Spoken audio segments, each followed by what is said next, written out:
Olá pessoal, a aula de hoje vamos falar sobre visualização de texto e documentos. Nessa aula novamente eu seguirei o material do professor Fernando Paulovitch. Então temos uma introdução aqui que ele fala. Então a introdução é a seguinte: existe uma grande quantidade de informação disponível na forma de documentos que precisa de ferramentas para poder ser exploradas, tais como páginas da web, artigos científicos, notícias de jornal, patentes, etc. Certo? O interessante é que há uma área que estuda bastante, faz uma análise de documentos, não só de documentos, mas na linguagem, na análise de linguagem, é uma sub-área de Machine Learning conhecida como processamento de linguagem natural. Em Python tem uma biblioteca, o NNTK, e em MATLAB também tem um toolbox próprio para fazer essa análise. Então, a aula de hoje a gente vai combinar alguns elementos dessa área, né, de PLN com algumas técnicas de visualização. Uma coleção de documentos também pode ser definida como corpus, e esse corpo do documento, esse corpus, é composto de objetos tais como palavras, sentenças, parágrafos, documentos e até coleção de documentos. E esses documentos podem ter alguns metadados associados, tais como a informação sobre o autor, data, tamanho, citações, etc. Esse metadado, né, a gente está muito acostumado quando a gente pega, por exemplo, os arquivos em PDF. Se você clicar em informações do PDF, você pode encontrar alguma informação desses metadados. Essa análise de documentos textuais, elas têm alguns níveis, né? Na verdade, a gente analisa 3 níveis. Um nível léxico, que é a identificação e processamento de alguns tokens. Esses tokens podem ser caracteres, palavras, n-gramas, frases, radicais e outras coisas. O nível sintático, né? A identificação e anotações desses tokens que a gente descobriu a partir do nível léxico, tais como posição, classe, gênero. E esse processo, né, esse processo de fazer essas anotações é chamado de reconhecimento de entidade.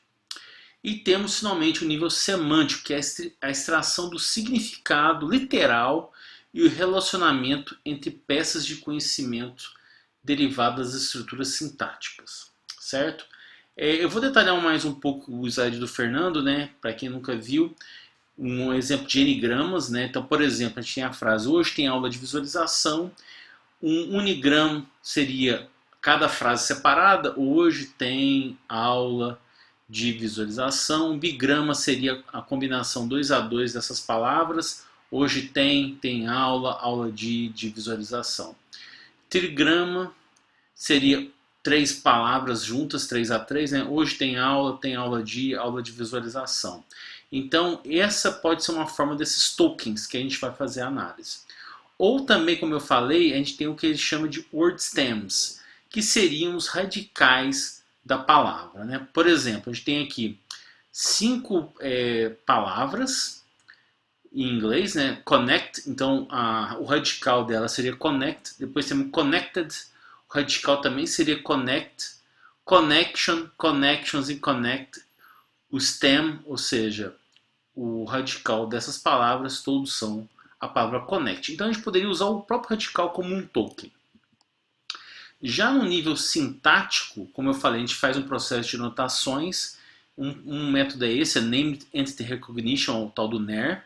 E a gente coloca alguns tags, né, uns rótulos nesses tokens que podem ser informações sobre data, dinheiro, lugar, tempo e organização. Aqui está um exemplo de um e-mail, aqui tem uma legenda dos tags, quando é pessoa em vermelho, quando é um lugar está destacado em verde, uma data em magenta e assim por diante, certo? E finalmente a gente chega no nível semântico, como eu falei, o significado literal das palavras é o que a gente encontra nos dicionários. O nível semântico ele ajuda muito a gente evitar a ambiguidade de palavras. Então, por exemplo, a palavra lava. Se a gente olhar no dicionário, lava pode ser uma magma em fusão natural, ou seja, aquela coisa que a gente encontra em um vulcão, ou pode ser o ato ou o efeito de lavar, ou seja, uma lavagem. Qual o significado então correto de lava na frase? aquela máquina lava e seca. Nesse caso, a gente vai fazer uma análise semântica para tentar entender o contexto dessa palavra e assim evitar ambiguidades. Isso é a tal da análise semântica, certo? Uma coisa interessante que a gente tem que fazer para a gente poder usar, por exemplo, as técnicas que a gente viu na aula passada de projeções multidimensionais e etc., é representar um documento, ou seja, um texto, no modelo de espaço vetorial, né? Então, no modelo de espaço vetorial, um vetor vai ser construído para cada objeto cujas dimensões representam palavras, ou seja, tokens, e suas frequências ponderadas. É o que a gente fala lá no pessoal de linguagem natural, principalmente de linguagem natural estuda, que é o que eles chamam de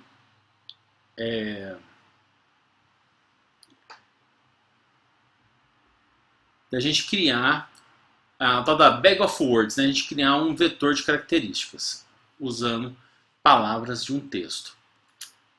Normalmente um ruído, entre aspas, é removido, eliminando o que a gente chama de stop words. Stop words podem ser artigos e pronomes, ou seja, palavras que repetem muito no texto. E as palavras restantes são lematizadas, ou seja, são colocadas na forma de tokens. Existem diversos esquemas de ponderação, o mais conhecido é o TF-DF, é o Term Frequency Inverse Document Frequency. Ele é dado por essa expressão, né? A gente entra com uma palavra que ele chama de W, e essa média, essa frequência ponderada é dada pela a frequência do termo no documento, né, que é o TF-W, que é inversamente proporcional à quantidade, à frequência que essa palavra aparece em outros documentos, né? E N representa a quantidade de elementos. Ou seja, uma palavra para a gente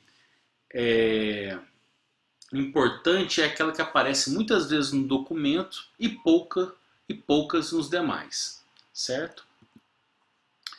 Então, como eu falei, no TF-DF, a importância de um termo no documento é diretamente proporcional à sua frequência e inversamente proporcional ao seu aparecimento nos outros documentos, né? Então, por exemplo, aqui a gente tem cada linha é um documento, né, um TXT. Aqui eu peguei alguns tokens, man, entered, bank, etc., várias palavras.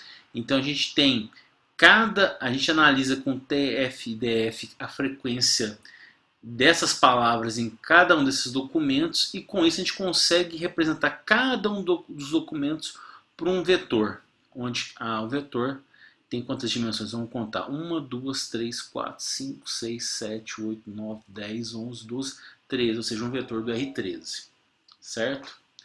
E repare então, se a gente consegue representar cada documento com um vetor do R13, no espaço de 13 dimensões, a gente pode aplicar técnicas de redução de dimensionalidade, ou seja, de projeção multidimensional, para tentar agrupar esses documentos, né? E assim visualizar documentos semelhantes, por exemplo.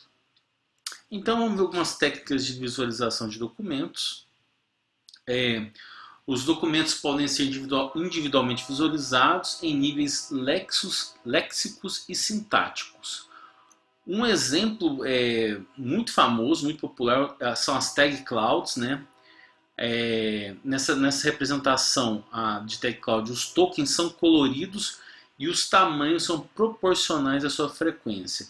Aqui a gente na letra A tem um exemplo da tag cloud, né? Então, por exemplo, as palavras que estão grandes destacadas são as mais frequentes em um determinado documento. E aqui um exemplo bastante famoso que é o Wordle, né? O Wordle, o que ele faz? De novo, ele pega, você passa um documento para ele, um texto, ele destaca as palavras mais frequentes do documento, só que ele aproveita melhor o espaço da tela do que o tag cloud. Por quê? Ele usa uma espiral logarítmica para encaixar os termos, sempre começando do centro da tela com a palavra mais frequente, e ele vai percorrendo essa espiral, encaixando essas palavras de forma a preencher melhor, ocupar melhor o espaço da tela, certo? E com isso ele faz uma sumarização do documento em questão. Então, por exemplo, nesse caso aqui deve ser um documento que tem a ver com genética e também com agronomia, né? Porque tem a Monsanto aqui, ou seja, deve ser engenharia de alimentos e um texto relacionado à genética. Uma outra técnica também é o word tree, né? Que ele consegue, além da frequência, associar o contexto das palavras, né? Então, o que ele faz? Ele analisa a frequência e o contexto dos termos através de uma árvore cuja raiz é um termo escolhido pelo usuário. O tamanho de cada das palavras é a frequência que essas palavras apresentam no texto. E os ramos são os vários contextos que a palavra que o usuário escolheu aparece no documento, certo? Aqui nesse caso, né, eu acho que o usuário não fez uma boa escolha porque D é um artigo, então ele vai aparecer várias vezes, né? Então ele poderia ter feito uma busca com uma outra palavra como raiz dessa árvore aqui. Outro exemplo é o TestArc, né? Ele lembra bastante o Radviz, né? Nesse caso ele usa uma espiral logarítmica, quer dizer, uma espiral elíptica, né? Onde ele coloca todas as frases do texto nessa espiral, certo? As palavras mais frequentes ele coloca no interior dessa elipse e ele destaca as palavras mais frequentes em negrito, certo? Aí, por exemplo, ele tem uma interatividade que é o seguinte: quando o usuário clica na palavra, ele cria esses arcos conectando as palavras que estão na elipse, de forma que quando o usuário pega, por exemplo, a sequência que essa espiral está, ele consegue ter uma leitura aproximada do texto, apenas seguindo o fluxo da espiral, certo? Nesse exemplo aqui, se eu não me engano, são palavras do livro Alice no País das Maravilhas. Então é muito interessante também que ele consegue preservar o contexto também através dessa leitura do fluxo na espiral. Um outro exemplo interessante é o Arc Diagram. Ele é muito focado nas repetições de tokens dentro de um texto, por exemplo. Nesse caso aqui é a visualização do minueto em sol maior de bar, né? Então, as sequências que repetem são identificadas com arcos semicirculares, né? A espessura de cada arco representa o comprimento da subsequência, e no caso o raio, ou seja, a altura desse semicírculo, representa as distâncias entre as subsequências, né? Então, nesse exemplo em particular, a gente pode ver que essa ópera aqui do bar, ela tem duas passagens longas, né, que se repetem, né? E na interseção desse semicírculo a gente pode concluir que o fim da primeira passagem coincide com o início da segunda passagem, certo? Outro exemplo também é o Literature Fingerprints. Na verdade, o que ele faz? Ele usa o heatmaps que a gente viu na aula passada para tentar definir um padrão, ou seja, uma impressão digital de autores, né?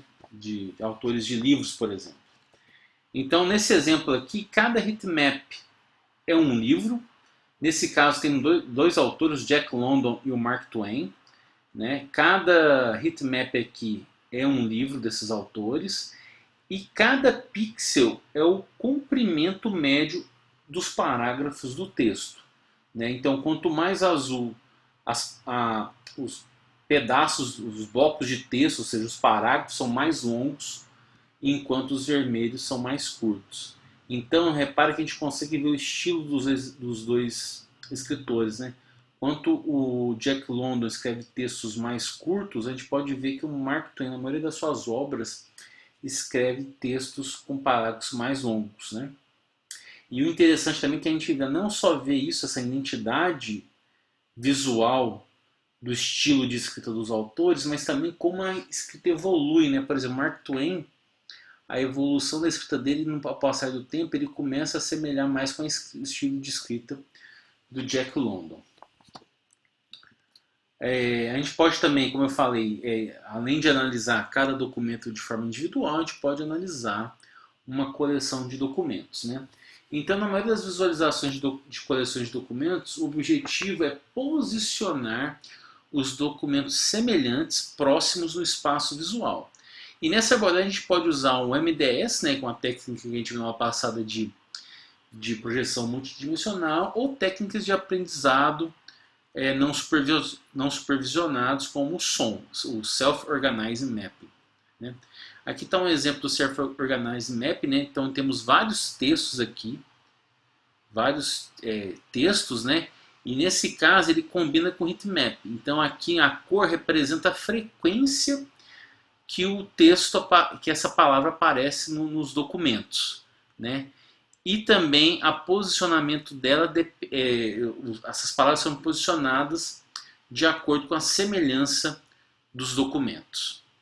Tá? Nesse caso, como eu falei no começo da aula, a gente poderia usar um TF-DF para cada documento, para cada texto, vetorizar ele, fazer um embedding no espaço de alta dimensão e depois podemos projetar eles no espaço visual utilizando PCA, ou MDS ou TSNE para ver quais são os textos mais semelhantes, certo? Outra técnica também é o Teamscape, que nesse caso aqui só muda um pouco a metáfora, né, do caso do que usei o Self-Organized Mapping. Nesse caso, o que ele faz? Em vez de ele usar um campo escalar como heat mapping para ver a frequência que textos semelhantes estão próximos, ele usa um mapa de altura, certo? Então ele cria essa paisagem aqui, onde quanto maior o pico desse gráfico de morro aqui, mais textos referentes àquele assunto vão ter mais textos referenciando aquele assunto próximos, certo? Ou seja, vamos ter uma alta densidade de documentos semelhantes, quanto maior o morro dessas planícies aí. Outra técnica também é o Document Cards, que ele faz uma sumarização também dos textos, ele pegando não só palavras frequentes, mas também extraindo imagens como alguns gráficos do artigo ou do texto e colocando na forma de cards, né? E ele tem um processo também, essa escolha tanto dos gráficos como das palavras, ele segue uma heurística. E também temos a visualização estendida, de texto estendido, né? Em outras aplicações, como a visualização de software. Aqui temos um exemplo do Csoft, né, que representa as estatísticas do cada linha que vocês estão vendo aqui, né, desse retângulo colorido é uma linha de código e pode ser, por exemplo, eu posso colorir a cada pixel com uma estatística do meu código, né? Então nesse caso aqui, por exemplo, quanto maior o retângulo, o tamanho do retângulo representa o tamanho do arquivo onde está o meu código, certo? E cada pixel que vocês estão vendo aqui desse retângulo é uma linha do código. E eu vou colorir cada pixel de acordo com uma propriedade desse código. Nesse caso aqui vocês estão vendo, a cor representa a quantidade de modificações que uma linha do código teve. Então, por exemplo, se eu tenho um tom mais vermelho, são pedaços de código que foram muitas vezes modificados, certo? Então, ele ajuda a gente a ter uma visão global de códigos de computador, né? Outro também, a gente pode usar resultados de busca, como, por exemplo, fazer um Google, né, de texto. Então, um exemplo é o Tilebars, né? E o que ele fala? Ele apresenta estatísticas sobre os documentos retornados de uma busca. Essa estatística pode ser frequência, distribuição, ranking do termo em relação às demais palavras no texto, e ele usa display de pixels, ou seja, ele usa tipo um heatmap para fazer essa análise. Então, por exemplo, aqui o usuário escreveu 3 palavras que ele quer fazer busca. Aqui no lado direito são o nome dos arquivos, né, dos artigos que aparecem essas palavras que o usuário deu como entrada. E os retângulos, né, esse display de pixel do lado esquerdo, o tamanho de cada retângulo representa o tamanho do arquivo onde aparecem as palavras de busca, e cada pixel representa um bloco de texto. Ou seja, quanto mais escura é a cor, mais frequente é esse termo naquele determinado bloco, certo? Então, por exemplo, se eu quiser procurar, então basta olhar o lado esquerdo, onde estiver mais escuro, é onde vai aparecer com maior frequência esses termos que o usuário deu como entrada. E também temos a visualização temporal de coleção de documentos, isso que é muito interessante, né? Um exemplo é um artigo da Viz, que é o Tim River, que a metáfora que ele fez foi o seguinte: é como se mostra a evolução de alguns assuntos ao longo do tempo, usando a metáfora de correntes de um rio. Então, se você olhar para cada uma dessas figuras, lembra uma correnteza de um rio, né? Então, por exemplo, cada tema é representado por uma cor. Então, nesse caso aqui em particular, é relacionado às eleições para presidente no Canadá, presidenciais do Canadá. Cada cor representa um candidato, ou seja, então o tema que eu dei é um nome de um candidato, então cada candidato é representado por uma cor. Na horizontal, o eixo horizontal é o tempo, né? A gente tem um tempo na horizontal. E cada faixa colorida dessa é um determinado tema. E a espessura da faixa mostra a frequência que aquele tema foi abordado ao longo do tempo, ou seja, a cada instante de tempo, né? Então, por exemplo, isso ajuda bastante a gente ver de forma resumida quais foram as propostas e os temas abordados por cada um dos candidatos ao longo das eleições, certo? Outro exemplo também é o Jigsaw. Ele apresenta um tipo de visualização baseada em grafos, né? Onde cada vértice do grafo é um documento, né? Cada vértice quadrado é um documento, e os demais vértices são tokens e tokens que aparecem nos documentos. Alguns tokens podem ser nome de pessoas, né? E podem ser relacionados com datas também. Então aqui a gente, por exemplo, esse documento tem as datas, essas duas datas, tem esses nomes que o Mohammed e o Camel, e também tem informações de georreferência também, que falou sobre Atlanta. E também a gente vê como esses assuntos se conectam em documentos diferentes também. Então essa visualização também é muito interessante. E com isso eu termino, né, a sala de hoje. Espero que vocês tenham gostado. Até a próxima, pessoal.